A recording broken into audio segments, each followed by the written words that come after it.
Hey, this is Around the Circle. I'm Jeff Cook. I'm with the TJ Wilson. Hello. We're going to be talking about a topic, Enneagram and a topic. And this is a topic that is first for us. We've hinted at chronic illness throughout our podcast history, but never really done the deep dive into it. And so that's where we're going today. I mean, I do a deep dive like daily, but that's different. Kind of spills out. Same. We're with our friend Brenden from Dayton, Ohio. Welcome, Brenden. Hey, guys. Hello. Both of you guys are going to come to this topic with different experiences. I'm sure that experiencing a chronic illness will be very, very different for different people. And you are both different types. Brendan's a 6, TJ's a 9, and that's where we're going to be going today. So I would love to set this up with just like talking about the definition. There's like illnesses, and then there's chronic illnesses. Brenden, when you think about that category and your own experience, what comes to your mind first? So when I think about chronic, I'm thinking about a sustained, ongoing, life-impacting condition. So whether that's debilitating necessarily or not, but just sustained and ongoing versus an acute illness that can be treated kind of one and done and move on. TJD. Yeah. It's I think the U.S. definition is the like 3 months or more sustained experience. So yeah. And Brenden, why don't we just jump in with your story? Sure. Like what? Tell us about like your experience of this, your first diagnosis, and how that's changed your life. Yeah, happy to. I do think it's important to call out, like when I talk about chronic illness and trauma, I guess, because that is connected to a lot of pieces of chronic illness.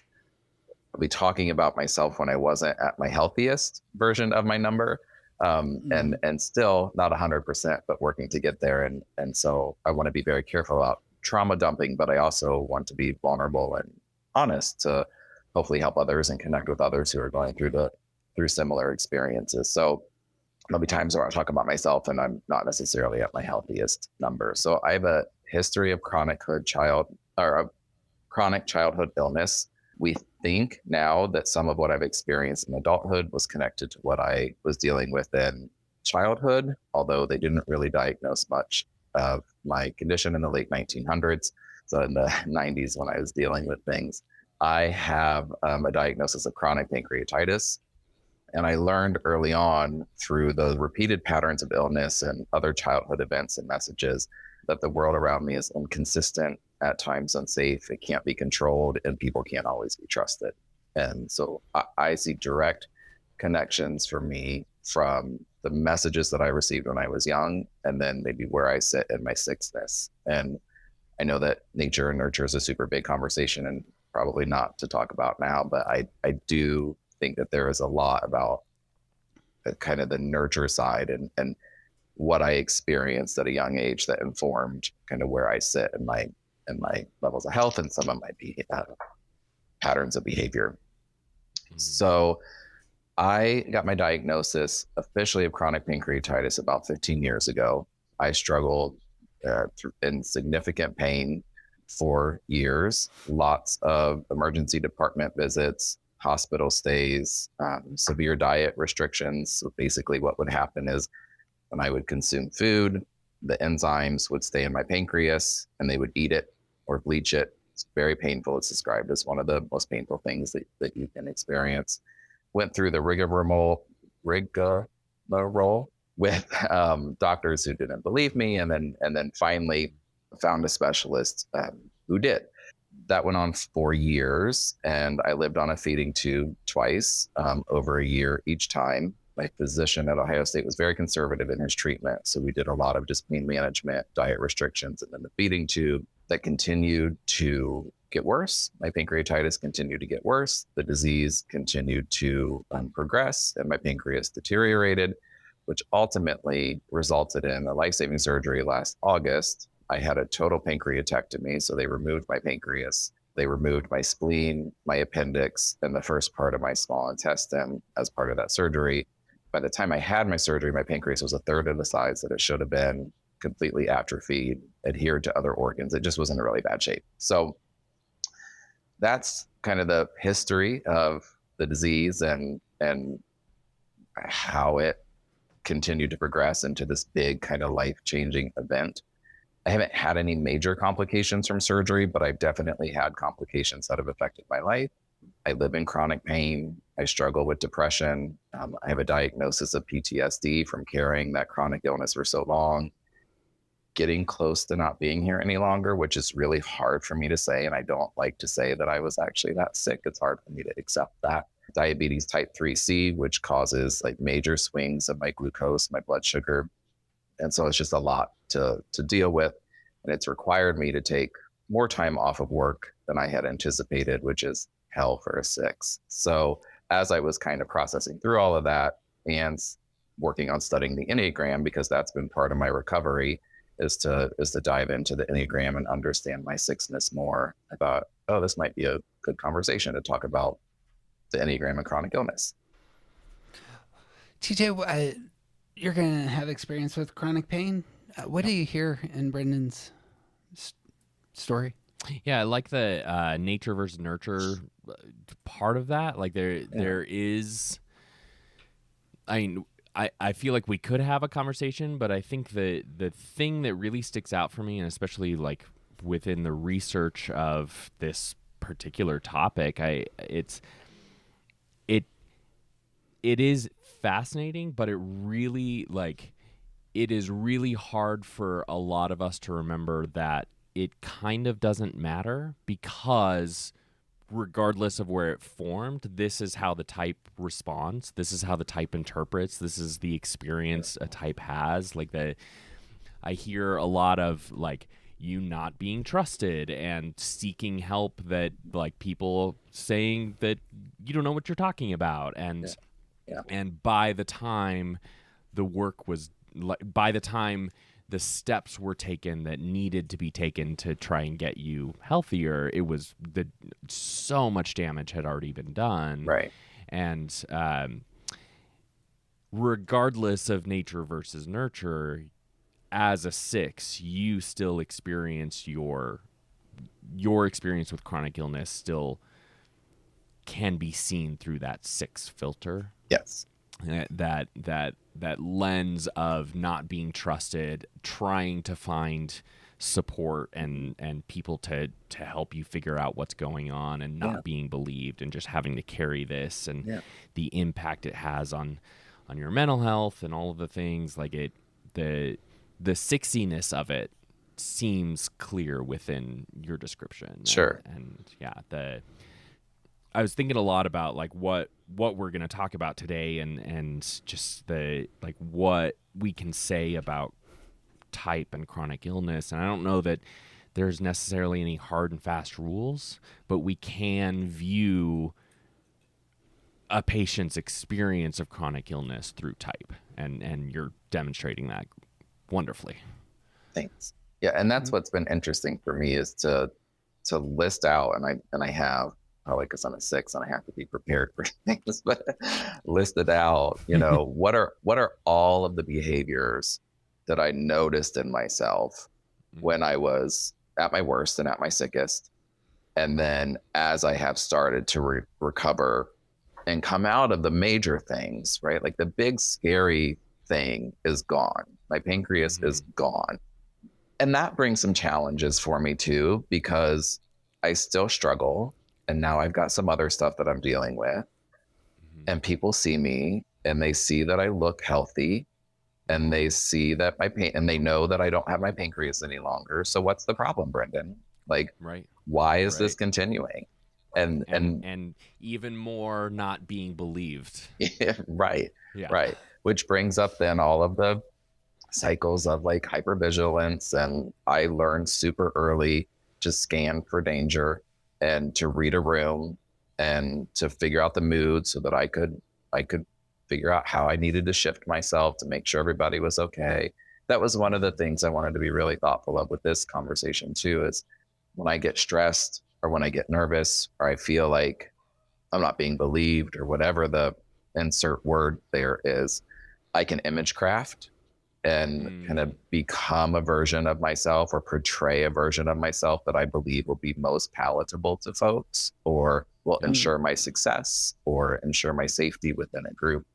And I don't want to do that here. I want to be just vulnerable here and kind of talk through what's really going on. But yeah, I listed out a bunch of behaviors so that I could kind of track and realize and become more aware of what was happening within myself during illness and then during recovery. And they are all very sixy things for sure. I don't think I've heard sixes talk about image crafting as part of their stress move is what I heard there. And so that's helpful. I wondered if it was, and because I do this a lot professionally too, I wondered if it was leaning into my 3 a bit and kind of becoming this plug and play version of Brenden, not because I don't think I have inherent value, but because I'm trying to secure a relationship or secure certainty or secure success, because success means certainty. I don't know if that's the reason why I do that. I just pondered, I guess, is that 3-ness as in a stress move. That seemed to be exactly what I heard, and I don't think that's an unhealthy thing all the time, but I love your naming it and saying, where do I want a position right now? That seems very advanced. But DJ? Well, and we've talked a bit about 6s pulling from 3. Like one of the things that they can get there is sort of the demand for attention that the 3s can carry with them natively. And it's really hard to see in 6s. I think it's particularly hard for 6s to see because 6s don't want that attention, like ever. Yeah. And so the idea that they're going to all of a sudden be like, hey, look at me, is anathema. They don't want that, right? Right. But this is a great example of the need for attention showing up. And the image crafting is part of that. Like you have to get someone's attention to be believed, right? And that's, I think this is an excellent example of that need for attention pulling out of 3 in a way that is healthy and necessary. And I think this, even 6s who are not dealing with chronic illness, I think this is going to be a great window into seeing that part of what it looks like to need attention. That's what I also heard was the idea that your doctors, and you work with doctors, but still having folks not believe you. The nature of pain's really strange on this front, that only you can experience your physical pain, your mental pain, your emotional pain. These are all invisible. At the point in time that a lot of folks weren't believing me, my disease had progressed so much. And what happens with pancreatitis when it becomes chronic is it's so diseased or fibrosed or whatever's going on in there that the amylase and lipase labs don't get elevated, and you can't see it very well on a CT scan. You can't see that damage very well. So it exists and it's there, but the organ's dying. But you can't trust the evidence. But you can't trust the evidence. And so I would go in and they would run the typical workup for somebody with pancreatitis and not see the affirmative. And meanwhile, I'm sobbing and screaming and throwing up and, just in really bad shape. And, so it constantly created this back and forth. And, then anybody who deals with pancreatitis has to deal with the "are you an alcoholic" conversation, because alcohol is one of the number one pieces of catalyst for pancreatitis. And yeah, sure, early on, I drank a lot. I'm 9 years sober. That contributed to it. It's not the reason that I have it. I have a pancreatic duct, or had, I don't have a pancreas any longer, but I had a ductivism. So structurally, my pancreas was already in bad shape. But anyway, so you just have to deal with a lot of that while you're in the hospital and moving through things.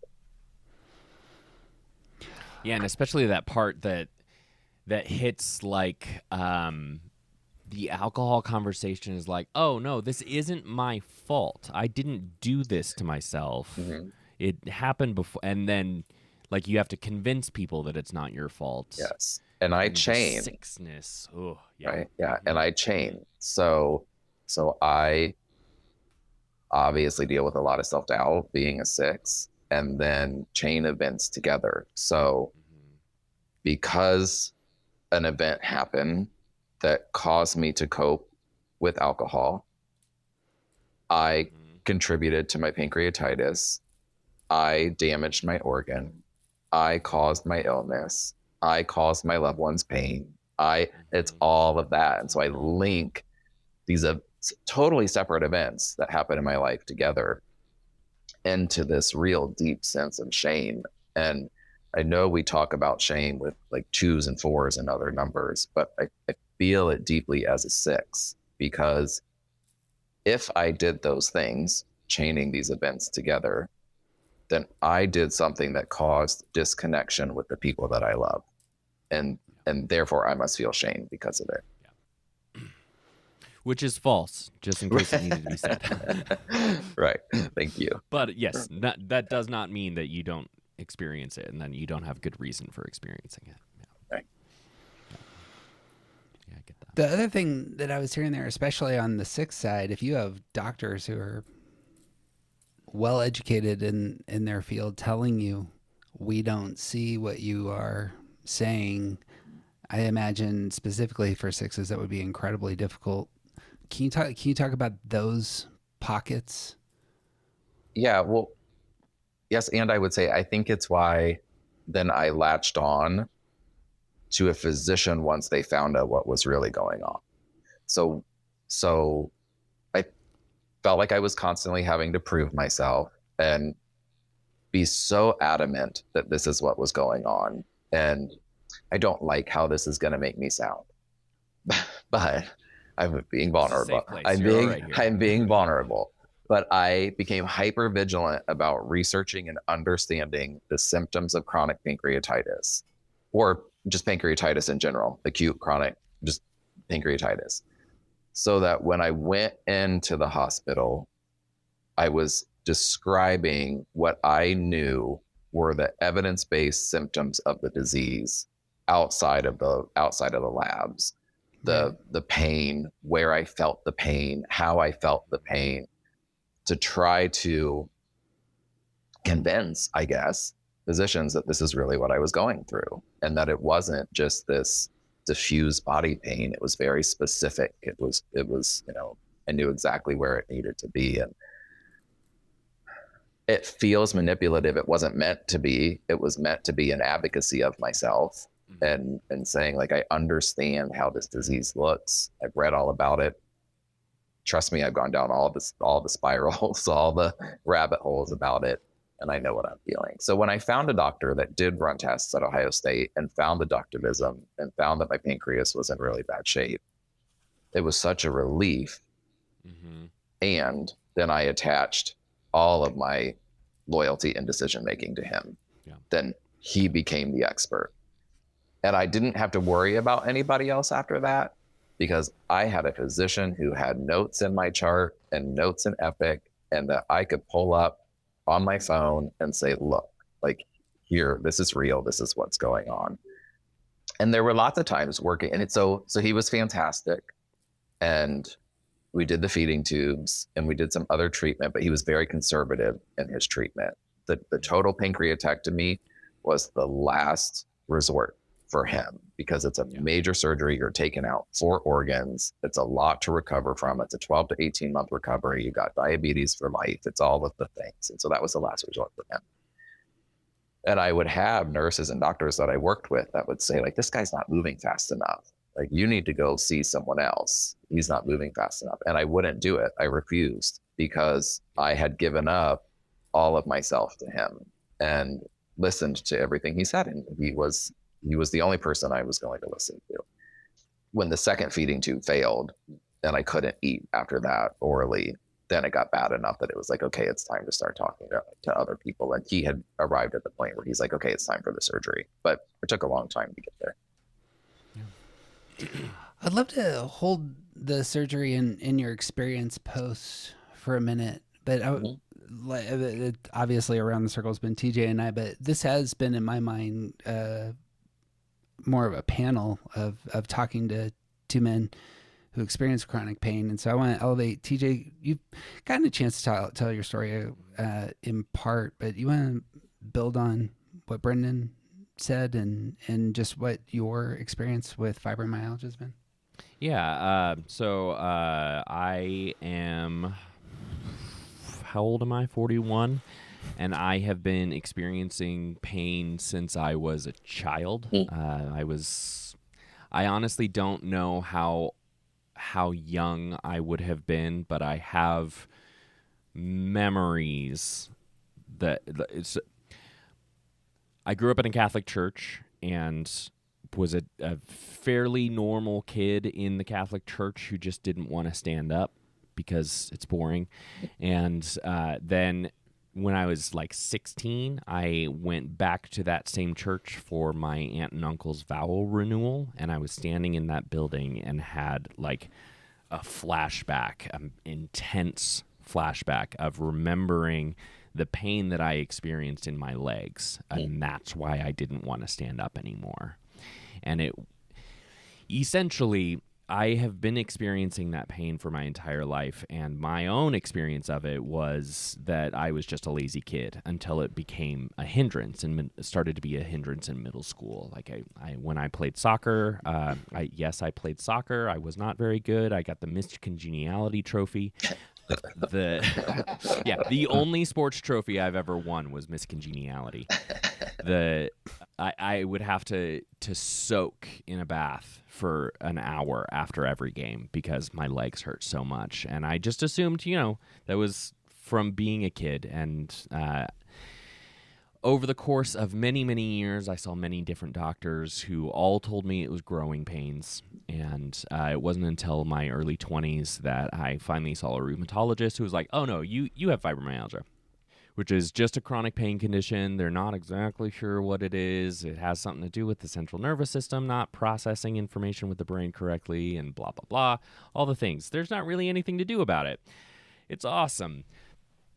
So all of that is true, and through my 9ness, like seeing a lot of that experience through my 9ness, it was very much like I want to do something about this thing that I can't really describe to other people, and I don't know how to advocate for myself. So I just kept going back and getting disappointing results. There's not a clear. There's no tests for fibromyalgia. There's not any real clear way to pinpoint what this is, and it's a disease of elimination. So I had to keep going back, and that was terrible. And that's part of why it took me almost 20 years to figure out to get any kind of diagnosis, because I didn't want to just keep jumping through the same hoops over and over again. Yeah. And then, so that happened in my early 20s, and then the last 10 years or so, fibromyalgia is a disease that is not supposed to progress. It's not supposed to get worse over the course of your life. You also have to factor in the fact that our bodies are decomposing because they're sacks of meat that are rotting. And so our experience of our bodies gets worse over time. That's just fact of nature. But the progression of my pain over the last 10 years has been really significant, and it has been very difficult for me to try and step into places of advocacy for myself, to see doctors and to say, hey, this is what I need. When I enter a doctor's office, it is typically like, you have my chart. Tell me what to do. I don't know what to ask for. And there's lots of other things to say that point to 9ness within that experience. But the one thing that we share, and this is true with across chronic illness, but it's you can see some of the type specific stuff about it. But one thing that we share is that I don't present all the time as someone with a debilitating pain disease. Sure. I I have days where I'm totally fine, and I have other days where I literally can't get off the couch, and I have days in between that, and hobble around with a cane, and I deal with the image issue of like I don't want people to think that I'm lying, so I get really concerned about that part of it, and I have not been able to mentally adjust to what my body can't do. Mm-hmm. I am disconnected from my body so significantly, and this is 9ness, this is lifelong pain, but I am unaware of what my body can and can't do. And I don't pay enough attention to that because I'm always trying to escape my physical experience because I'm in pain all the time. Yeah. Yeah, I get Another that. kind Yeah. of compounding. Sorry. No, I get that. I had those days I get very angry, and so then I try to force myself through it. Right. I'm very aware of what my body can't do now, and it makes me angry, and I try to force myself through. But I'm curious about something, but Jeff, go ahead and say what you're going to.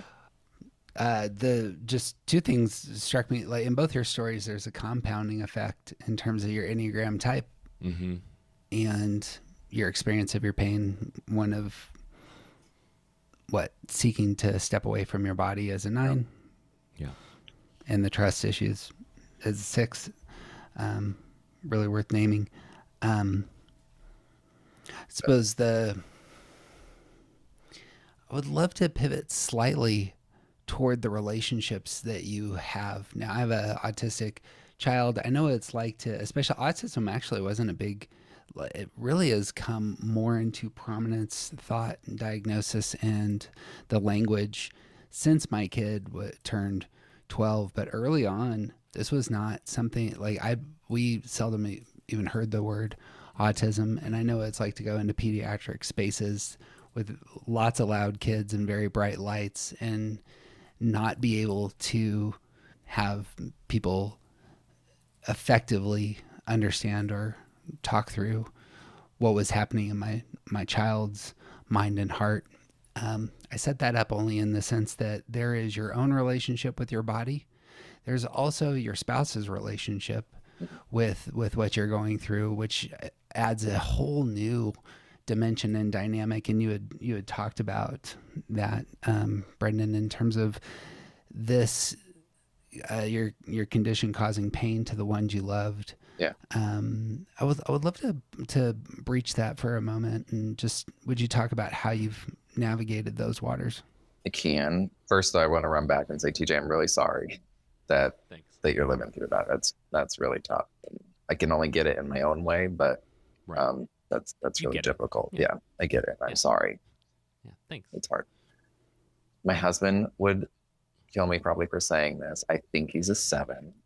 So, no, I don't know that he would get it. He doesn't get into the Enneagram too much, and I know that you're not supposed to type people, but I do think that he's a 7. And so he doesn't talk to me a lot about what is going on in his world. He's wonderfully supportive, and he's always there, and he's looks for the positive quite a lot, which can be really hard for me because I like to think that I'm a realist, and so I just want to talk about what is really happening and the crap that it is. And he's really skilled at reframing into a positive space. And I don't know. It's probably a lot of projection and my insecurity about my dealing with illness, but I seek affirmation from him a lot. I really need those reassurances, and quite often ask, even though I know that he's not going anywhere, because he's proven that he's not going anywhere. 8 years we've been together. Today's our 4-year wedding anniversary. Congratulations. Thank you very much. And the 8 years that he's been with me, he's dealt with this from day one. And I know he's not going anywhere, but I still always have to ask, are you going to leave me? Do you still love me? Am I ruining your life? Do people believe me? Do they think I'm making this up? What does your family think? Am I crazy because I'm feeling all of this? All of those probably sound to people like pathetic questions, but they're so important, I think, for me as a 6 to know, so that I have that level of certainty. So what is that? I guess that would be, I don't think that I have that connection, or I'm uncertain. I'm going out of myself into the relationship to validate it, and then going back in and taking it up to my head to try to figure out if I believe him or not. Sometimes I don't know that I do. And then I have to check in again and make sure that I still have a reason to believe him. I don't know that I'm answering your question, Jack, but that's how it's kind of played out for us in our relationship. And again, he's wonderful, and he's there, and he's holding my hand in emergency room visits, and he's doing all of the stuff. But I carry a lot of insecurity about how it affects him, about how it affects my parents, who have also had to show up and be in the hospital and sit there for days on end, and how it affects friendships and all of the things. For a lot of us, the burden that our situation places on the people that we love is a huge part of how we process it, and can also be a compounding effect. Yes. Burden is I do not want to be a burden. Oh, and the worst. Yeah, it is. It is. And because of that, I don't I'm talking a lot about my illness now, because that's what we're doing and that's what I wanted to do. But I don't want to sit in my illness either. And I don't want to be defined by it. And so I am constantly pushing myself through. I woke up in the hospital and was like, when do I get to go back to work? When do I get to go back to my life? They had me up walking day 1. It sucked. I took a step and had to sit back down, and that was my walking day 1. But I was ready to walk. Let's do this thing, because I don't want to sit in this. Problem is that I feel like the external environment won't let me not sit in it a little bit, because it is just so there all the time. So trying to clean a bathroom, and in so much pain while I'm cleaning that I'm just crying and cleaning at the same time. You know what I mean? It's just always there. Big thing that I'm hearing in both your languages, just how the types process. And I hadn't come to this conversation with this in mind, but stance is really going to be a big element here in terms of the 6, like myself as a 1, will always be kind of asking about my effect on the environment around me, and then adjusting. And that's just primary. How am I affecting the world around me? And then I adjust, and that process continues. And obviously, if you're experiencing things within you, being just aware of how those are affecting the world, incredibly important to name. And I imagine that would just be a constant. And then for the 9, it will be just different. It's as opposed to the external process, it's internal process. And I assume I'm dealing with this until I feel like I can move again. And so it's just kind of can become a waiting game, but living in the internal space until that moment. Yeah. Cleaning the bathroom. That was such an, my initial thought was why, but just don't clean the bathroom. If you're in that much pain, just stop. Which is not a choice, example. TJ. I have people that might see my house. And you have a chronic illness. Yes. They'll have to deal with it. Yes. That I think that is an excellent example of the difference here. I am in so much pain that I don't get off the couch. You are in so much pain that it hurts to do the things that you need to do. Yeah. My in-laws were in town last weekend, and we had them at the house and threw a fourth birthday party for our nephew. And not doing that was not an option. There was a lot of nots there, right? But for me, I had to do that thing.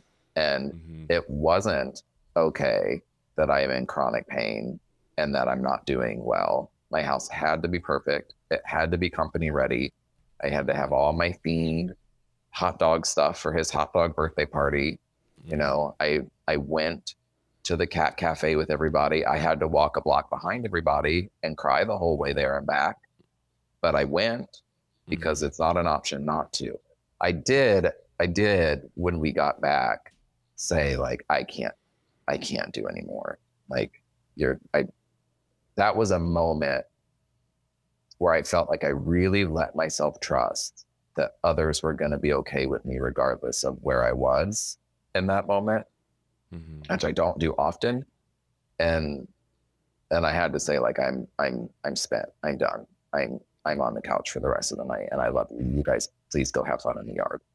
I am super curious about the responsibility for that party. All of the things, the hot dog themed things. How much of that was external expectation? I don't think it was my perception of external expectation. I don't think anybody had that expectation. They were, they were things super, that is such a Six thing that it's really important that people know. I think that expectation, the sense of responsibility, it comes from an inside, but it feels like it comes from outside. Yes. Yeah. And my mother-in-law said to me, I mean, I was on the phone with her and I was trying to clean the house, and I was telling her that I was really hurting trying to clean the house and not doing well. And she's like, Brenden, we don't care. We don't care about your house. And but I care. I care. And so that it didn't matter that she didn't care. Right. Right. Motive. I was curious. Oh, I'm sorry. I was just curious earlier, so I wanted to ask it, PJ. You talked about the avoidance of advocacy, if avoidance was an okay word to use there. And I think one of the things that I really learned is that the only way through chronic illness is advocacy. So can you talk more about what causes you to be avoidant in that way? And if you're able to, like, if are there skills to get through that for you? So as a 9, like, my internal understanding is that it's not okay to assert myself. It's not okay to make my position known. Don't rock the boat. Don't make waves. Don't advocate for yourself. And that's, again, all of that's a lie. None of that's true, but it's still part of my internal structure. And throughout my experience, the sense of needing to say, this is what I show up with, this is what I need, like, I don't have a clear sense of that. Part of that's because as a 9, I'm disconnected from myself. I'm disconnected from my body, so I don't know how to describe what I'm actually experiencing. And I'm not a doctor, so I don't know any of the medical things. And I'm coming to a doctor because I need help, and that's all of the energy that I have to give to that. And so when I walk in the door, there's a sense of, like, it's sort of in big terms, there's a sense of justice in this. It's like the shalom of, I'm going to a doctor because I need medical help, and the doctor should be able to help me. And that's the whole transaction. And so stepping into that space where I have to do extra work, where I have to explain things that I don't understand and try and get somebody who clearly doesn't believe me. I don't want to fight about whether or not you believe me. Just believe me. That's the whole thing here. And if you don't, I don't have energy to convince you. So, oh well. The 9-ness of needing to advocate and not being able to is all over my experience. And it's about, like, I don't believe that it's okay for me to put my foot down and make waves, and it's easier to just, if you don't believe me, I got stuff. I have ways to cope. I'll deal with this over here. Because so much of it is more of an internal process. Does It's like, I'm not going to fight with you about this. I'll go over here and do it. If that that helps. explains that. It does. It helps. Yeah. And I'd say the medical field, for all of its greatness, have also a really long way to go on that front for those living with chronic pain and illness. Yeah. Can you speak to that, Brenden? You're gonna have an insider look at some levels of what. I mean, my assumption coming would be similar to TJ's. You find somebody who specializes in the thing that you're having issues with. Why would you need to convince them? They've probably spent some time studying this. Yeah. Well, and yet, sorry. Yeah. So, could you speak to that? Well, I think that's why the specialists then are so great, because they, that is their thing, and that is what they have focused on and become subject matter experts. And I think it's more of the general kind of health, like, and particularly like emergency room doctors, for example. Like, now, to be fair, they're looking for an emergency, right? You come in with chronic pain, and it's not an emergency. So they're kind of wanting to figure it out and move on. But the lack of compassion there for wanting to really believe somebody and their experience is what I think I was referring to. And no, that makes sense. And an industry that should be full of compassion. Right. But for many reasons, the healthcare industry is always about moving to the next patient. And so you have very little time, and you've got big stories you have to hear in that very little time.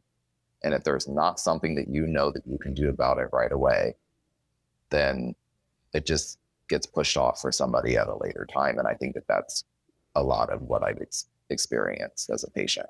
Mm-hmm. Is that pushing it off for someone else at a later time. If I can write you a prescription now, great. Yeah. If I can't, we'll deal with it next time. Yeah.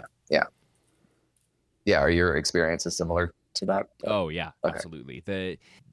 My interpretation of all of that, though, it gets a little bit bigger and says, well, healthcare is just fucked. The whole system is wrecked, and we're all screwed. Yeah, and that's it. And there's some truth in that, but yeah. So there needs to be a better way for sure. Yeah. I would love to talk to you about your relationship with your work on these fronts as well. Like, there's a relationship to your family, your spouse, but then there's your vocation, your sense of self as a human being, and just what is yours to do. How do you come to that when you are experiencing physical obstacles like these? All right. So I don't know that I did this well, but this is how I did it. So I attached my identity to my work. That was one of the things that I noticed when we did our mistyping interview, Jeff, almost a year before my surgery, so over a year ago. And I listened to it back, and you asked me about myself, and the first thing I talked about was work. I didn't talk about my personal life. I didn't talk about my husband. I talked about work because I attach my identity to it. It's very interesting, just as a side note, now not working and not going to be working for a while because I'm on leave, trying to figure out what my identity without work is. That's some of the work that I'm trying to do right now. So because I attach my identity to work, I have to be successful. That's a big thing for me. I want, for two reasons. I have a motivation to do good, meaningful work. I want to do work that helps the population and helps my community, and that's why I work in healthcare.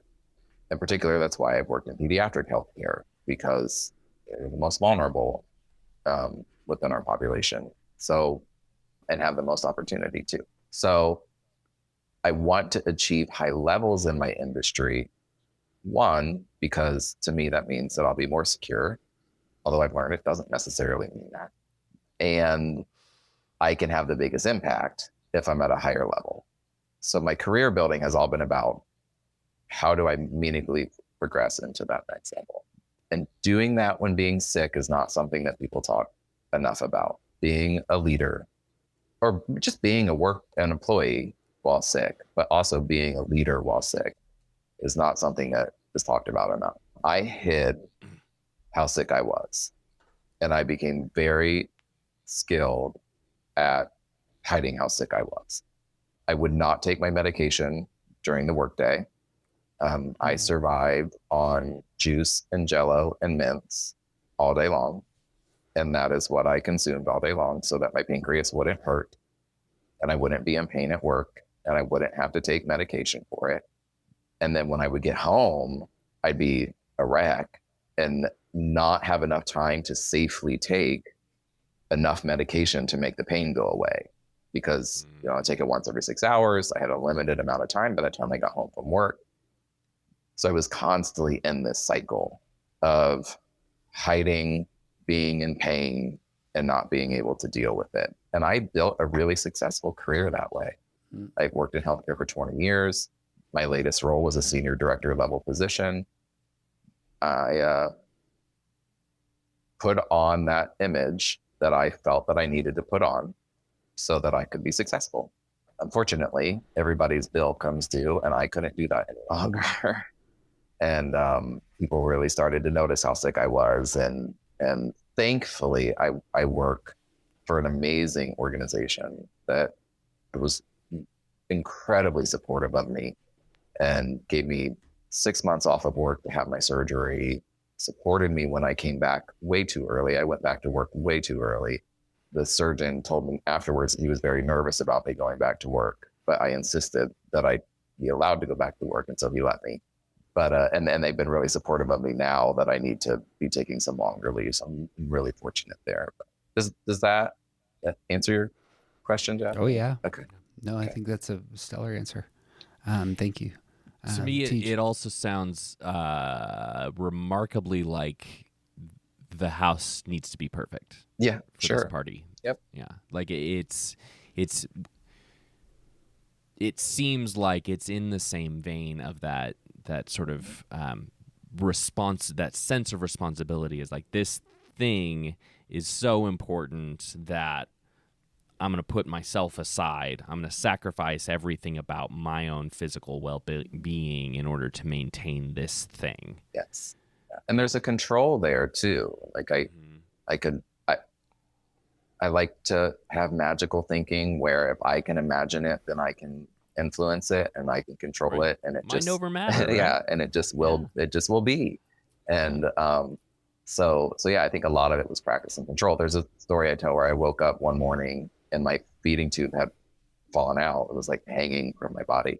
And I had some important meetings that day. And so I shoved my feeding tube back into my abdomen and I packed it full of gauze and I taped it down and I went to work.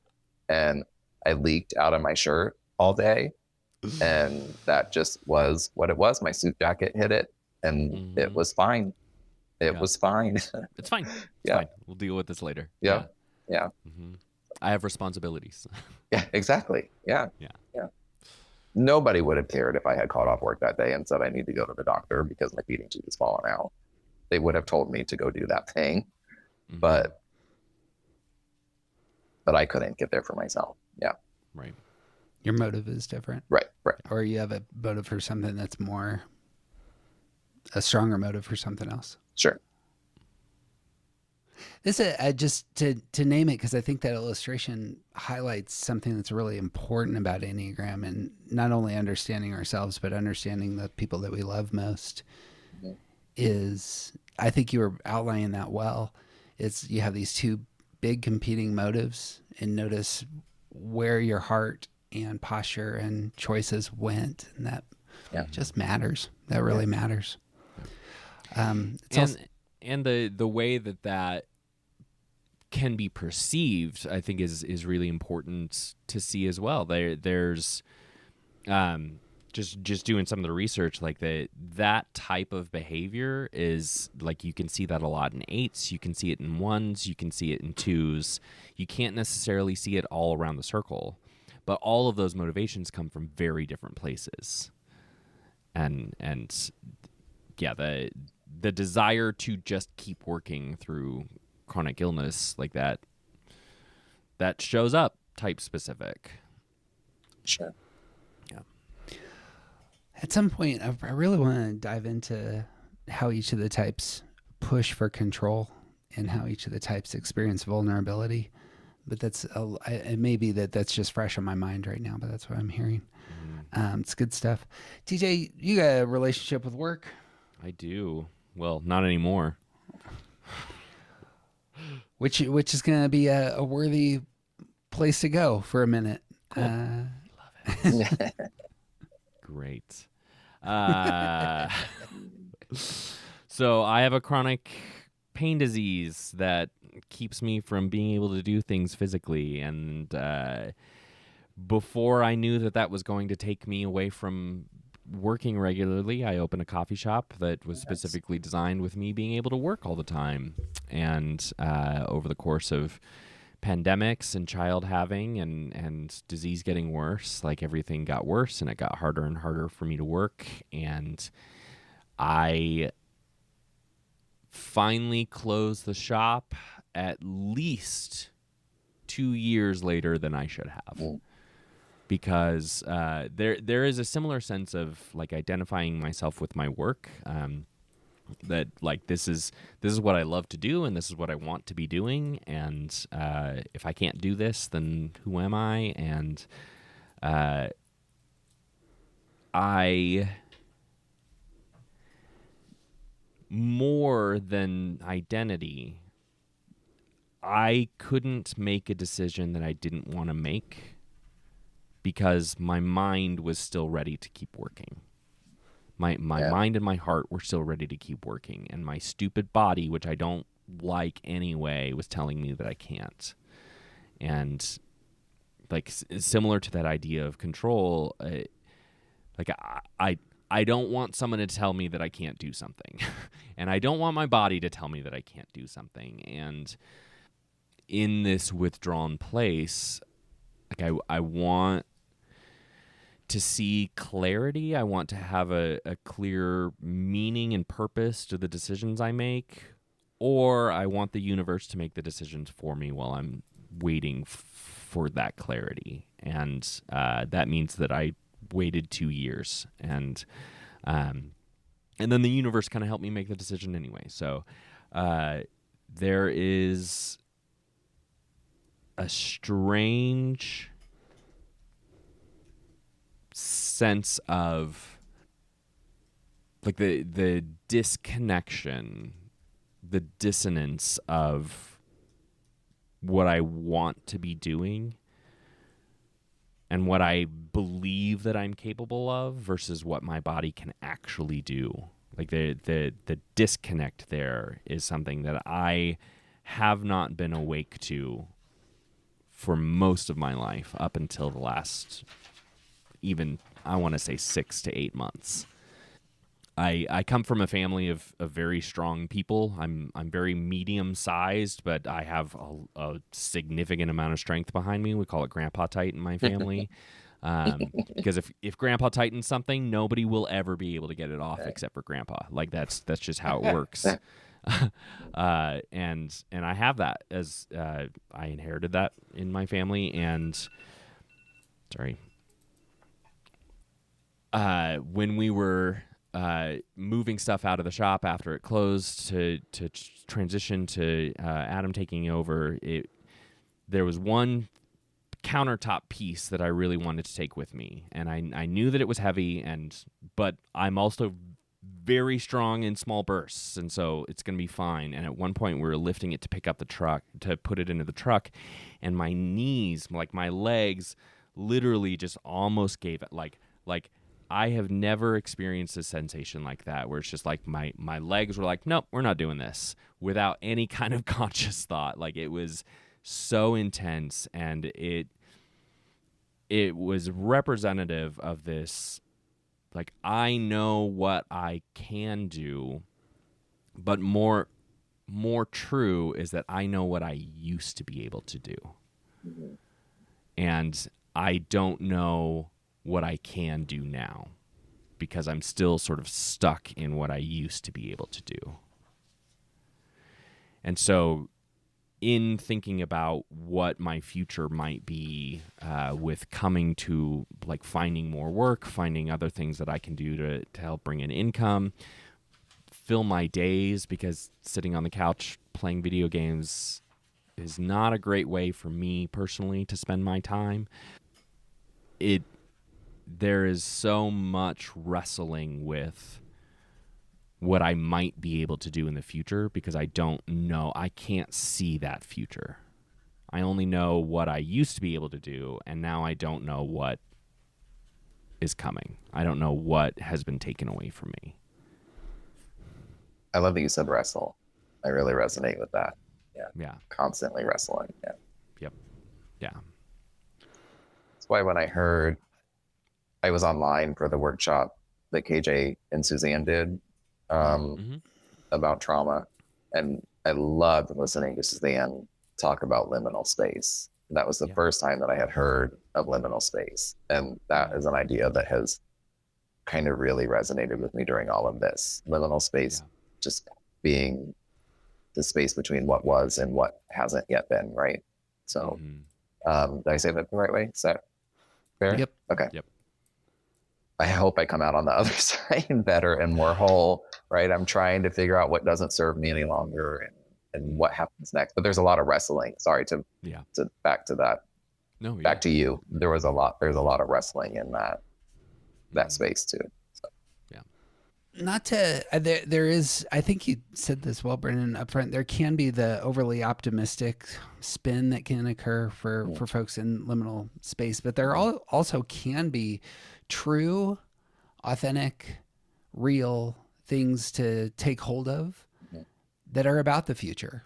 And I heard in part both of y'all posturing in that direction of, and so like, as you understand who you are, what your body is, and what can be anticipated with some sense of even joy and anticipation, is there anything that you like grab hold of in those spaces that gives you a little bit more forward thrust? So I think there's small things that I'm doing now.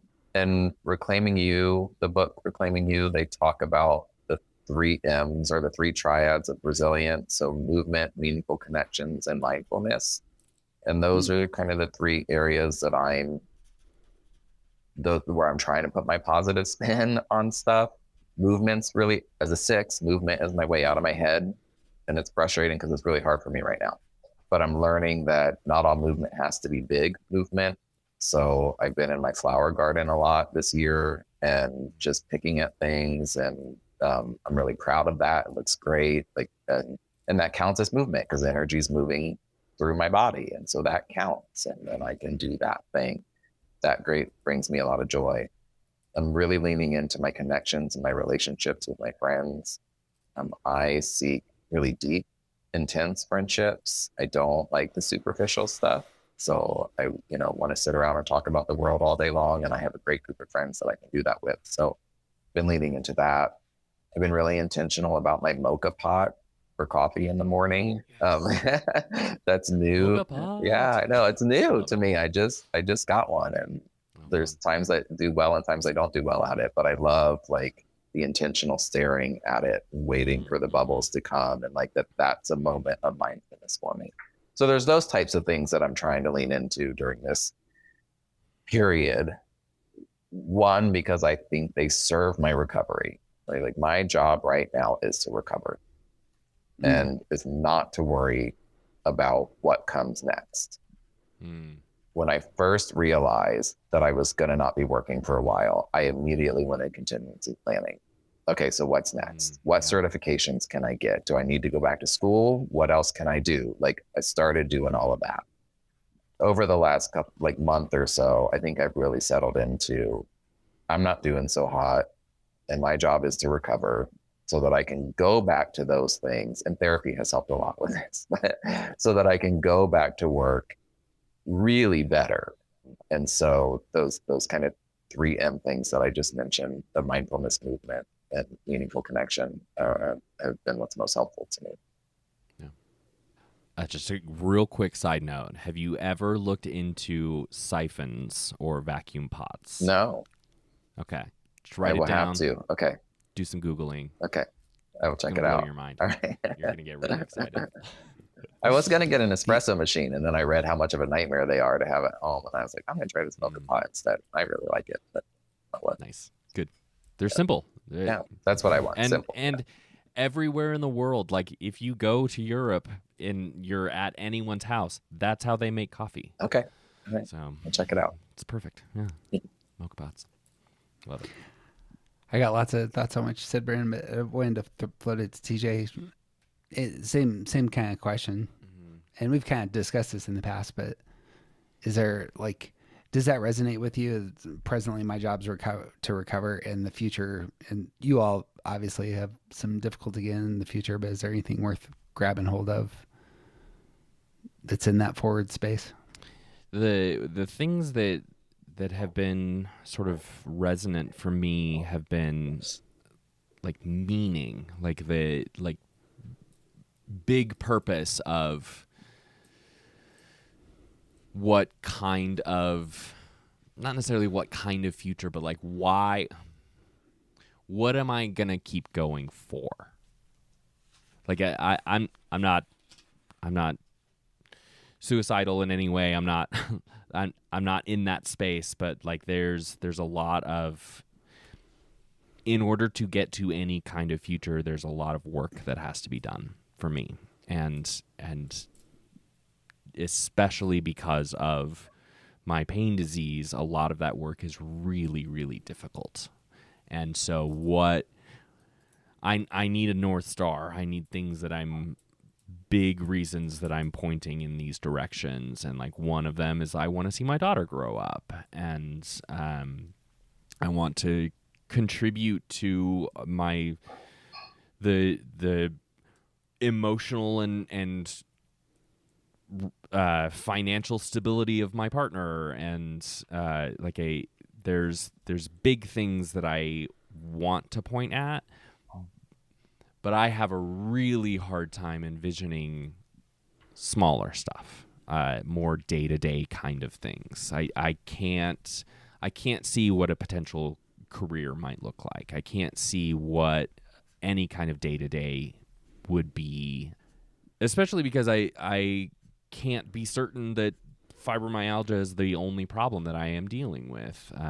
Like we've started looking into other issues like MS and different things, and with that uncertainty on my plate, I have a really hard time envisioning any kind of future, because I could be totally wrong based on evidence that I don't have yet. And so that being in that liminal space is not necessarily comfortable, but remarkably familiar. And so I don't feel the same kind of tension that I think a lot of people do in liminal space. I don't feel the tension of needing to move. And part of that's because I don't know what's over there, and I don't know how to get there. So Big things I'm hearing is, again, the idea that for some that posture, that recovery is my job right now, I think is really valuable. Being able to name that. A common mantra in our house, which I've said in the past, is I don't care what you can't do. I want to know what you can do. And oftentimes it looks like recovery. I also loved, Brenden, you brought up the movement, meaningful connection, and mindfulness.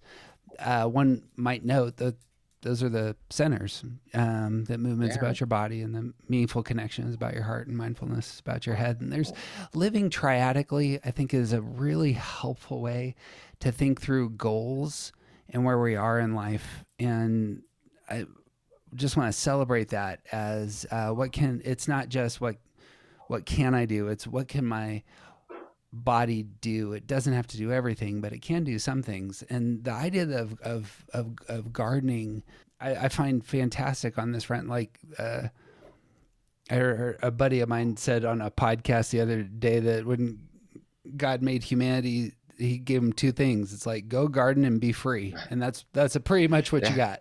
And that just resonated with my soul for 2 seconds, and I liked it. But my struggle really actually has been recently of creating more meaningful connections and being more mindful of things that are valuable, and setting targets there, naming the things that matter in those spaces. I just think that's a great posture for those who are saying, what can I do right now?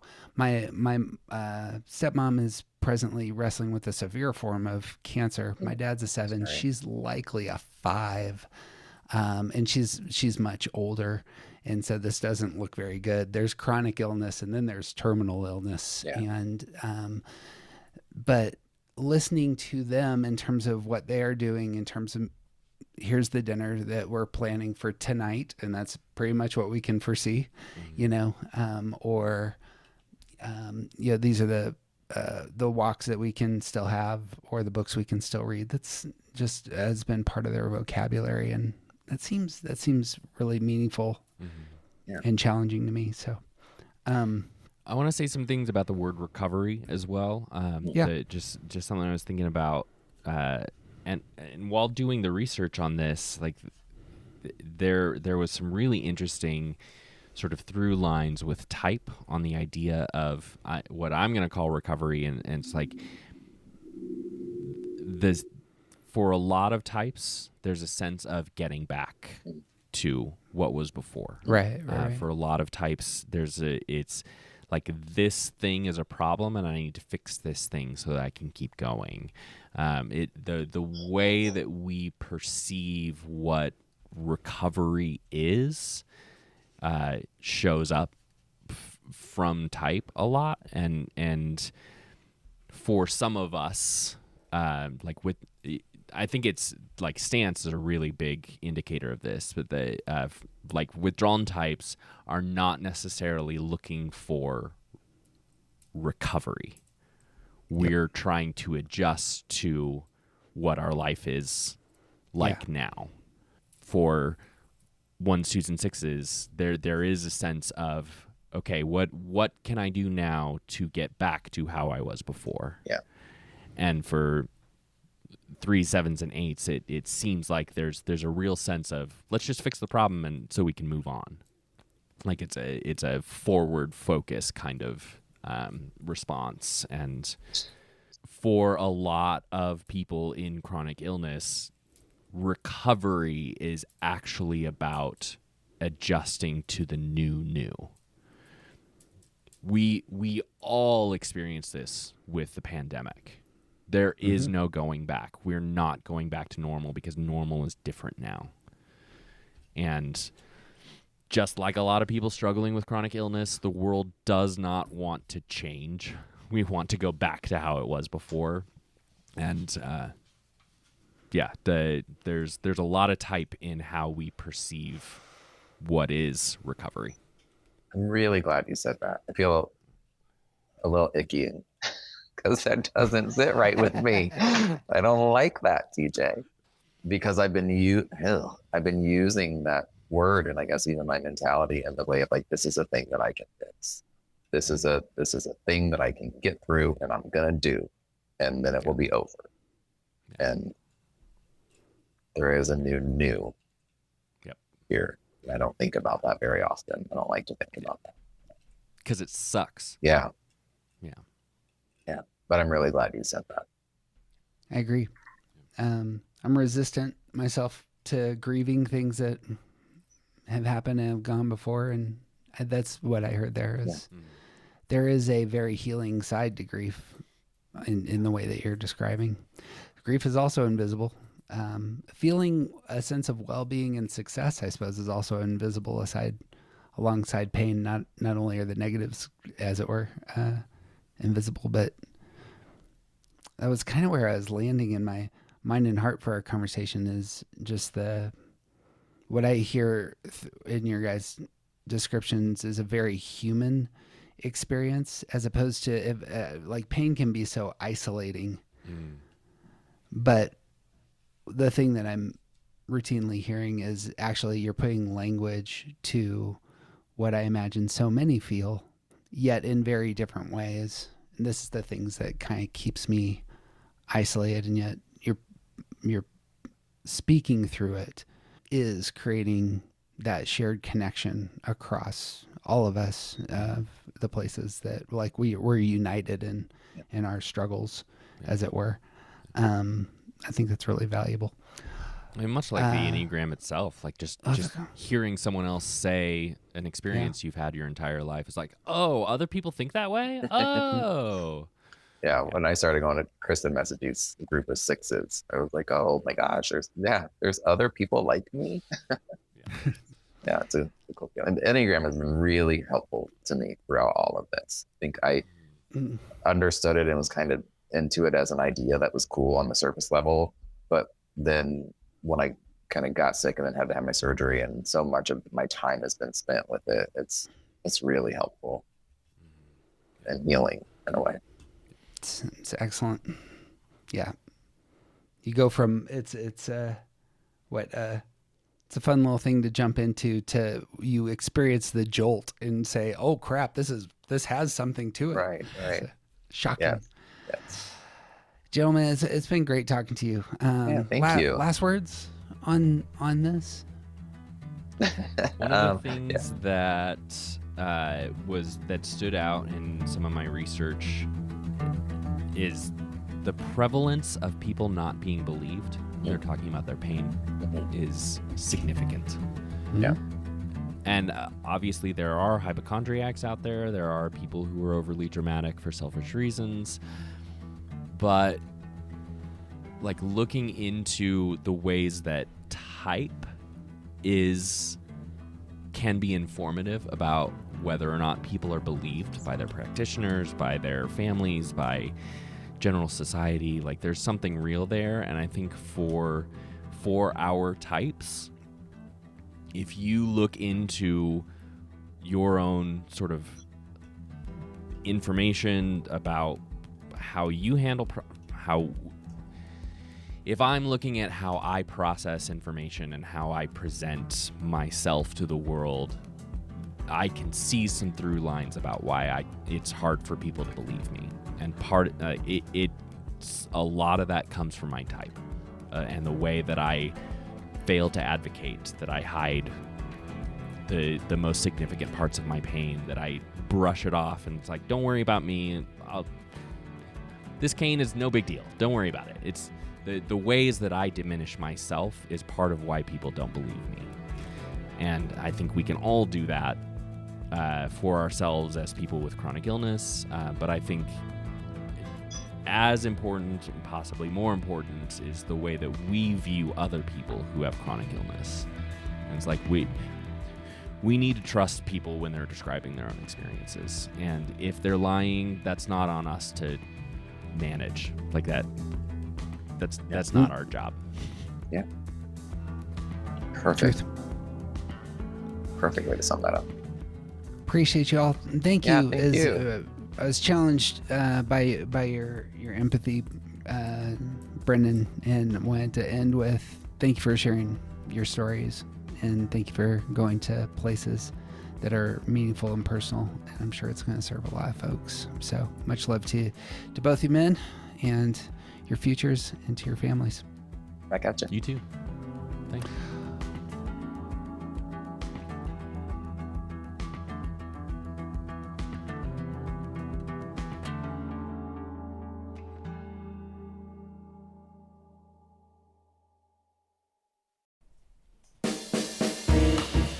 Hey friends, it's Jeff. We're celebrating here at Around the Circle. Our Start Here podcast, which helps folks find their type, has been the #1 Enneagram podcast on iTunes all year. This podcast channel just passed 6,000 subscribers and 2 million downloads, and we're closing in on 1,000 free members at aroundthecircle.org. More than this is the 1-year anniversary of our book. Around the Circle is out on Amazon. Kindle version is just $9. Audio version has all kinds of extras, or you can get the uber fancy print version, which has our mistyping guide. But more than this, we're moving to want to connect with you more. Real Enneagram work. We have been very aware recently. Real Enneagram work often requires real conversations. And so as we enter the next season, we're going to focus on creating more online panels and workshops. So this month, we're talking with members about coping style and how each of the types solves problems on Mondays. Our second Saturday workshop, We'll begin hitting a new topic in August when we have 30 or 40 people assemble. And every Tuesday night, we continue to have our reading room, which presently we are wrapping up Brene Brown's Atlas of the Heart. It's on emotion and exploring how emotions overlap with the Enneagram. Also next month, and this is new, I'm going to begin speaking exclusively with men about their experience of the Enneagram. We don't often hear from men reflecting on their inner lives in these spaces, but those who do engage the Enneagram often have extraordinary stories to tell. So I'm going to try and get men together, talk shop. So if you want to connect, very easy. Go to aroundthecircle.org, sign up for a free membership, and you will get all of our announcements, all the links to all of our free stuff. Or if it's time for you and your family to do some serious work, become a $20 member. All the links to our online classes and conversations will open up for you, and we would love to meet you. That's what I got for this month. I'm Jeff. May all good things be yours.